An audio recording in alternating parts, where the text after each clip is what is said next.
It's not have to do all the time with, guns or violence. I guess we're talking about, my life, you know what I'm saying? What I've been through, you know what I'm saying? And it doesn't have to be necessarily, about anything, just it's about what's in my head. Them cheap motherfuckers better know. I met the real Punisher in the flesh, he was an indigenous blood affiliate. Ask someone like Chris Rivers and some of you would get it. I'm done with all of you men thinking you're tougher than you think it. You're bluffing in your ink, yes. Me and Pun were there snuffing motherfuckers with Killer B, shutting down meth drug rings with Red Alert. I wish I'd had some death blood missions to get my purpose. They called him Ruckus in the streets, cause when he busted shotguns you'd get to meet Jamaica motherfuckers. 17 of them made it to the other side. He'd tell me off, then I was his teacher cause I was Ital and shamanically inclined. All of you would have died, you probably wouldn't have tried to even pull off any of the shit we did. This was back in the days when Mystique was in love with me and me with her. We lived with Pun's older brother, Scratch Wonder, and Psyche was his goddess. In fact, I wonder what any of you were doing. Can you see me? It's too surreal to believe it. Ducking from undercovers, we didn't need to. They ducked from us, motherfucker. I defended many of them in court a couple times. Illegal weapons, possessions, charges. About 90 dropped instantly on the drop of a dime. A lot of you thought that I was lying, but motherfuckers, you're the ones that are liars. Ask any of us what we were doing back then. I'd say I was in my squassi waski hakan with the Waska Hat Brethren and Breath and Poetry Collective in my spare time when I wasn't teaching as an undercover professor in French. Ask any of the staff or students in my classes. They tell you all he was one of the best that's ever done it.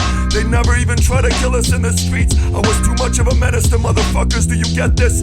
Even gang members with a price on my head of 50 grand were like, let's get some other sucker instead.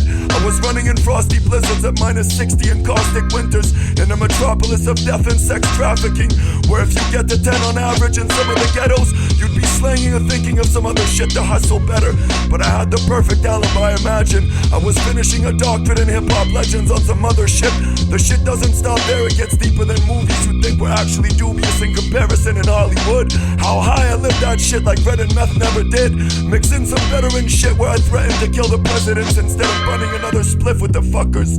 We even had the cops thinking, let's let them punish and fuck up those motherfuckers. Only goddess can judge me for what I've done, yes. But remember the legacy I was given by the Punisher. He told me the streets need you desperately, brother. When I get killed in this war against oppression, please tell the world and spread the legend, so here it is. Can you figure in essence why you're hearing this?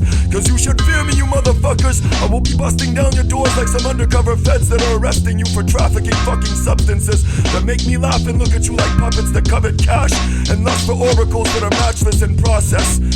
I'd have to tell you even if your God bless you, I'd clap you and kill you and say Allah willed it. I'd clap you and kill you and say Allah willed it. Allah Tuab Ha, Allah Tuakbar.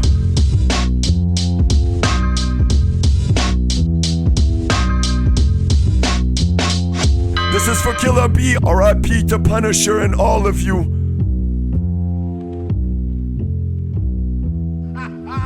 Them cheap motherfuckers better know.